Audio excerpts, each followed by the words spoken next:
I shouldn't have looked at her that way, but I did. She was standing on the porch, arms crossed, watching me struggle with the loose hinge on her front gate. The screws were rusted, my shirt was damp with sweat, and the whole thing should have been nothing more than a 5-minute fix. Instead, it dragged into something else, something I can't name. "Loosen it first, not tighten," she said. Her voice carried that kind of calm authority that made you listen, even if you already knew what you were doing. "I know," I muttered, though my fingers slipped, the screwdriver squealing against metal. When I glanced up, she was smiling, just barely, as if she knew more than she should. She was older, mid-40s maybe, her hair pinned up messily like she hadn't planned on seeing anyone today. But that only made her look more real, more unreachable. I was just the neighbor who happened to notice her gate hanging wrong. Nothing more. But then she leaned against the post, tilted her head, and said, "You're not playing fair." I froze, tool in hand. "What do you mean?" "You're pretending you don't want to impress me." Her eyes didn't flinch. The truth crawled up my throat, thick and impossible to swallow. I tried laughing it off, but it came out short, nervous. "Neither are you." That stopped her smile. Her lips parted just slightly, like she hadn't expected me to throw it back. She looked away, down at the ground, and for a long second the air between us was louder than the street around us. The buzz of cicadas, the thud of my heartbeat, the small scrape of her sandals on the concrete. I tightened the last screw, buying myself time, but my hands wouldn't stay steady. Not with her so close. Not with the smell of coffee drifting from her open door and the faint trace of her perfume hanging heavier in the summer air. When I finished, I stood, dusting my palms against my jeans. "There," I said, like it was just a job done. "Nothing else." She stepped forward, tested the gate with her hand. It swung smooth, no creak. She nodded, approving but distant. Then she looked at me again, really looked, and I felt stripped bare, like she was measuring something I hadn't agreed to show. "You shouldn't have," she murmured. "Shouldn't have what?" "Helped. You didn't owe me." Her voice had dropped, quieter now, as if helping her had crossed some invisible line. I shrugged, forcing casualness. "Neither should I." And there it was, that second silence, deeper than the first. The kind that doesn't end until someone decides to break it, and neither of us did.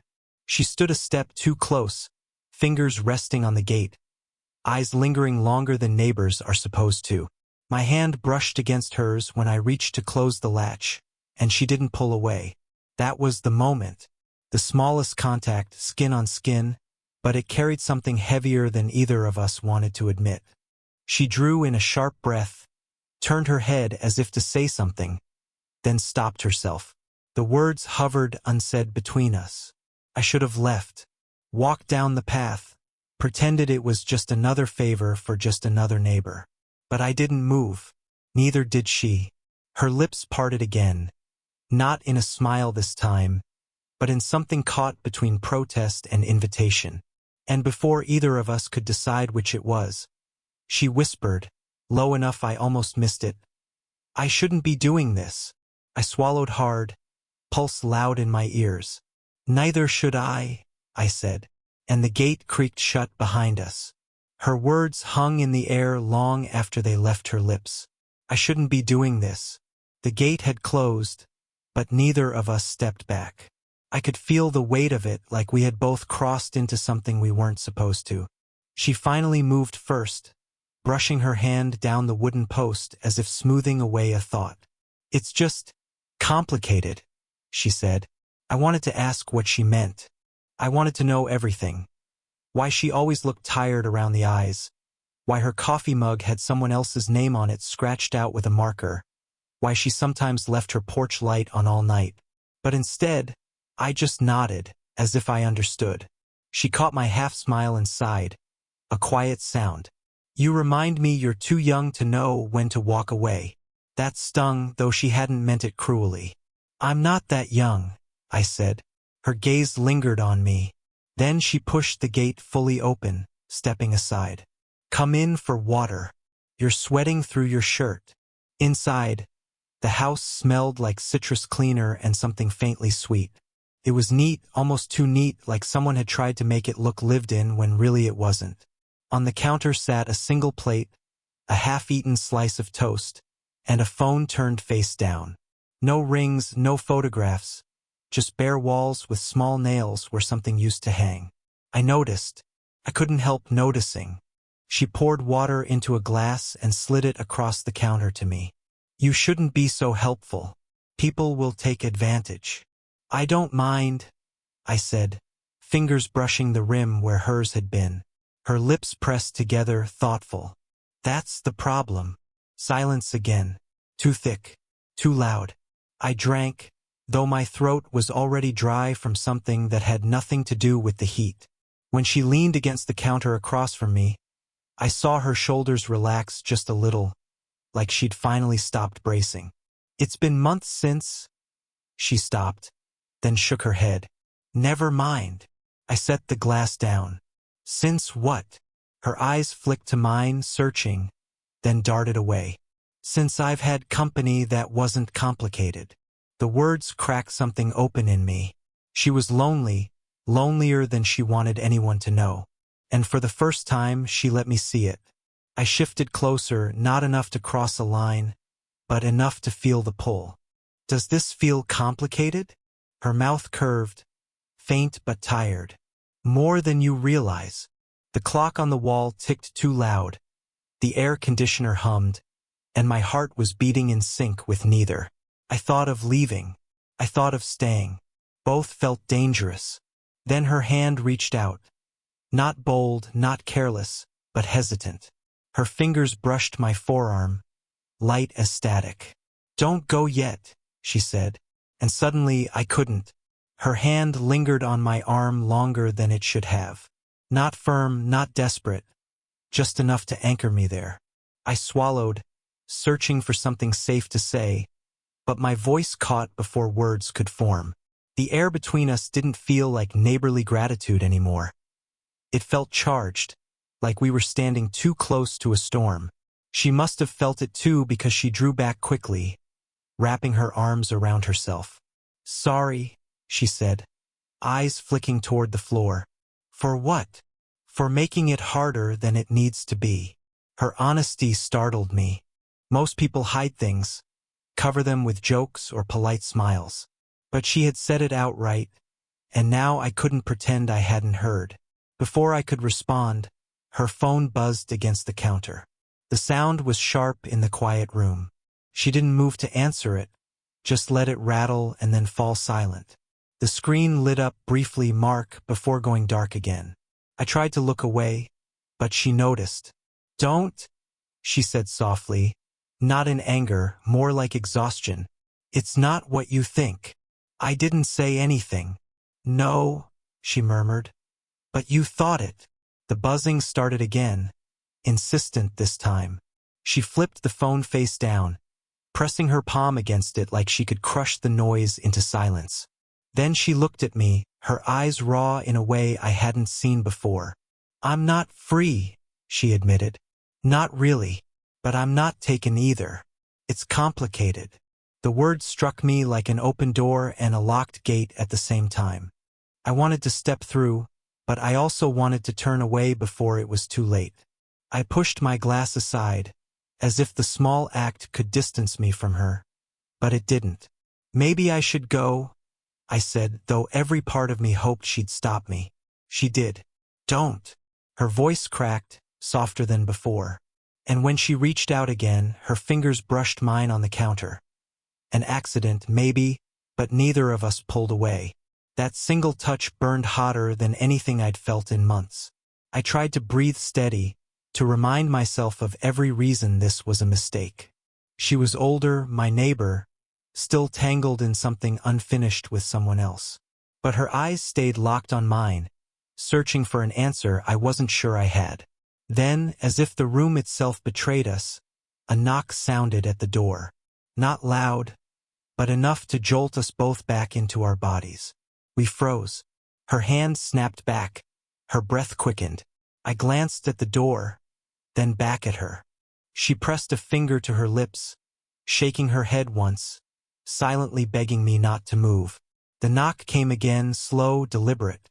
Whoever it was, they weren't leaving. And in that suspended moment, with her standing inches from me, heart racing, eyes wide, I knew exactly what we both were wondering. Were we about to cross the line? Right here, right now? The knock at the door didn't last long. Whoever it was gave up after the third attempt, footsteps fading down the porch steps. But the echo it left inside the room stayed sharp, louder than it should have been. She exhaled shakily, bracing her palms against the counter. Her back was to me, her shoulders stiff, like she was holding herself together by threads. "You should go," she whispered. The words landed heavy. I knew she meant them, but the tremor in her voice betrayed her. I didn't move. "Do you want me to?" She turned then, slowly. Her eyes were glassy, not with tears but with something unshed, something heavier. "That's the problem," she said, voice low. "I don't know what I want anymore." The honesty rattled me. I'd expected another deflection, a wall. Instead, she dropped her guard right there in front of me. I stepped closer before I could think better of it. "I know what I want." Her breath hitched, a tiny sound in the stillness. "You're too young to mean that," she said, but her words lacked conviction. "I mean it anyway." Her lips parted, ready to push back, but nothing came. The silence between us stretched thin, fragile as glass. And then her phone buzzed again on the counter. Neither of us looked at it this time. We stood locked in place, ignoring it, as if by pretending hard enough we could make the world outside vanish. "You don't understand," she said finally, her voice breaking like the edge of a confession. "I've already lost too much. I can't." She stopped, biting her lip hard. "Then don't lose this," I blurted before I could stop myself.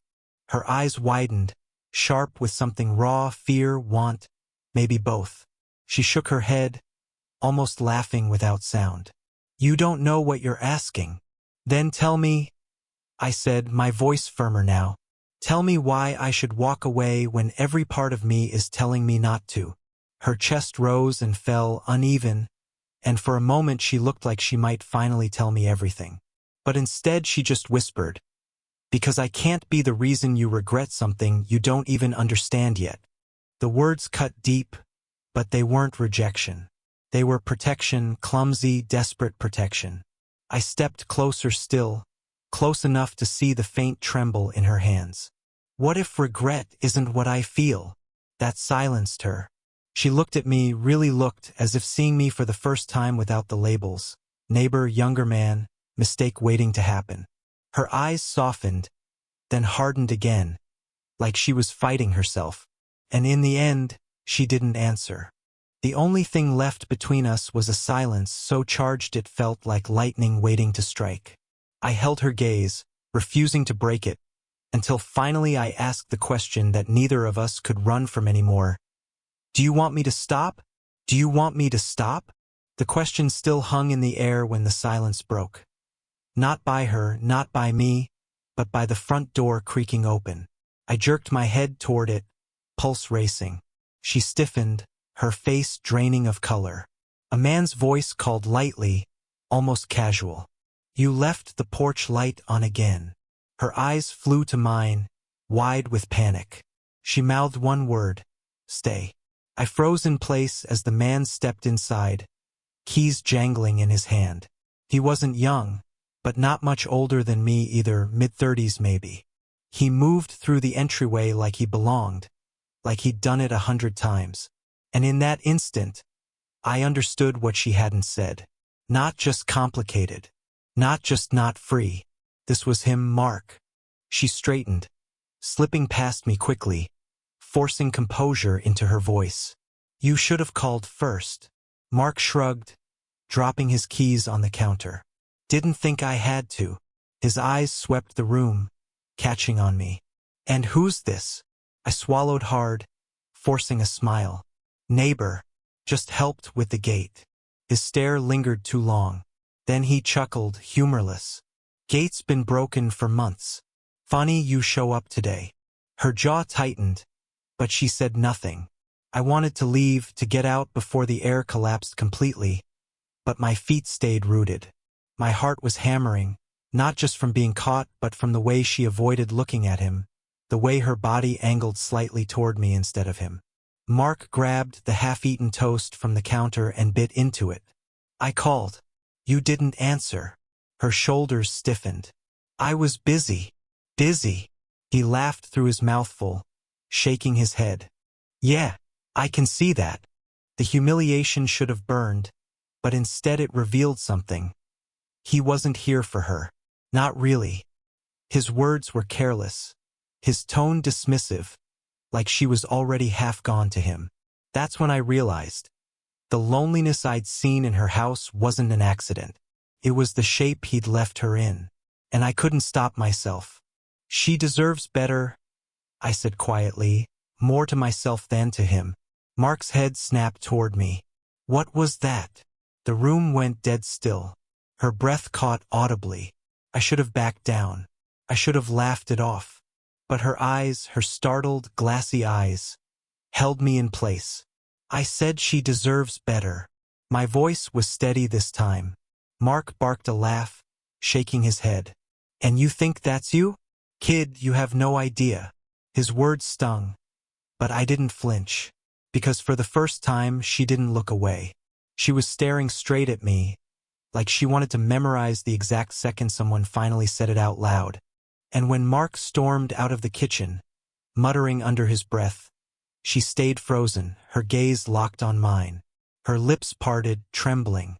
You shouldn't have, she began. But I cut her off. Neither should you.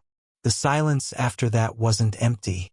It was loaded, unbearable, shifting everything between us. Mark's footsteps faded down the hall, a door slamming somewhere deeper in the house. Then silence. She stood perfectly still, her back pressed to the counter, eyes locked on me. There was no trace of the careful composure she always carried. She looked undone, tired, afraid, but also seen. You shouldn't have said that, she whispered, but her voice cracked halfway through. Why not? I asked, her hand pressed to her forehead, fingers trembling. Because now it's real. Now it's not just glances and mistakes and things unsaid. She dropped her hand, meeting my eyes again. You don't know how dangerous that is. I stepped closer, cautious but certain. I know exactly how dangerous it is. Her breath caught. Then why? Because I can't keep pretending I don't want you. The words came out rough, unpolished, pulled straight from the part of me I usually kept buried. She flinched like the honesty hurt, or maybe it healed. Couldn't tell. Do you hear yourself? She asked, almost laughing through the ache in her voice. I'm twice your age. She cut herself off, shaking her head. I'm already broken in ways you can't fix. I swallowed hard. I don't want to fix you. I just don't want you to keep acting like you don't matter. Her lips parted, trembling with words she couldn't form. And then she stepped toward me, just one step, but enough that I could feel the heat of her body. For a long second, neither of us moved. My chest rose and fell too fast, and her eyes flicked between my mouth and my eyes, torn, searching, afraid.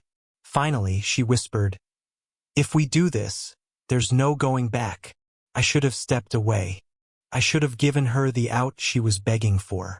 But instead, I lifted a hand, slow, hesitant, and let the back of my fingers graze her cheek. Her eyes closed at the touch, a soft, involuntary sound escaping her lips. She leaned into it just barely, but enough. That's all I wanted, I said, voice low. For you to stop pushing yourself away. Her hand rose, covering mine against her cheek, holding it there like she was afraid I'd vanish if she let go. You don't understand, she murmured, tears glinting now. I've been waiting for someone to see me, and now that you do, I don't know what to do with it. The confession cracked me wide open. I leaned closer, forehead brushing hers, breath mingling. Then don't do anything. Just let me stay. The kitchen hummed with the refrigerator's low buzz, the faint ticking of the clock, and the thunder of my heartbeat. She didn't answer, not with words. She just held on, silent, trembling. Her eyes pressed shut as if the weight of the moment was too much. And that silence said more than anything else ever could. Her forehead rested against mine, her breath warm, shaky, uncertain. I thought she might pull away, gather herself back into the careful armor she always wore. But she didn't. She stayed there, trembling, holding on. And in that stillness, everything between us shifted. We weren't just neighbors anymore. We weren't mistakes waiting to happen. We weren't regrets in the making. We were simply two people who had been circling each other, afraid to admit the truth, until the moment forced us to. When she finally pulled back, her eyes were wet, but her voice was steadier. I can't keep hiding from myself. Not anymore. It was the closest thing to a confession she'd ever given me. I nodded, letting out a breath I didn't realize I'd been holding. Then don't. Let's stop pretending we don't feel this. She laughed softly, almost bitterly, but not at me. At herself. I've spent years trying to keep things neat, manageable, safe. And now here you are, younger, reckless, and somehow the only one who makes me feel alive again. Her words landed heavy in me. Not because they made things easier, but because they made it clear. This was never going to be simple. But it was real. The door down the hall stayed closed. Mark was gone, at least for now.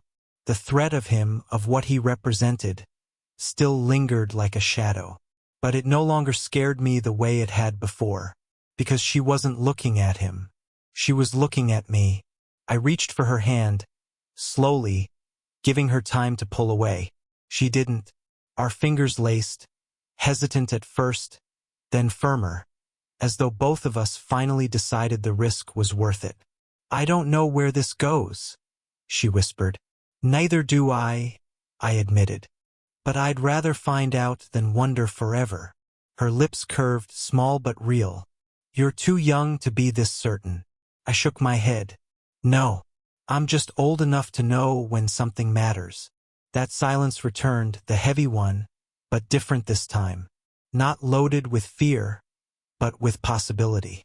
She stepped closer, squeezing my hand, and for the first time all day, she looked unafraid. Then maybe we stop running from it. And just like that, the tension that had haunted every glance, every touch, broke. Not with a dramatic kiss, not with some perfect line, but with something better. The quiet decision to stop denying what was already there. We stood there, holding each other's gaze, and I knew, whatever came next, we'd face it together.